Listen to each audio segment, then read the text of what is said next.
time for your weekly reflection. This is going to reveal a treasure chest of information. Start with reviewing your plan for the last week and your journals. This is where you're going to look for themes, lessons, and trends.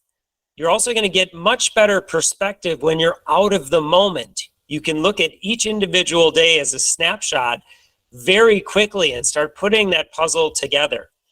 Now, if you find that lesson, that theme, that trend, capture a free journal by selecting the book option from the Create menu.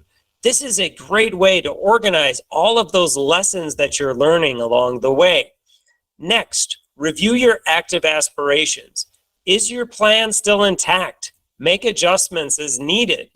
And then capture a few notes in your journal. This will allow you to relive that journey in a very personal way.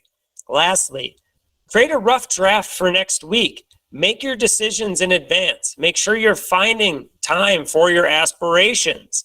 Now, there's going to be one final step, and I'll see you in about 3 weeks.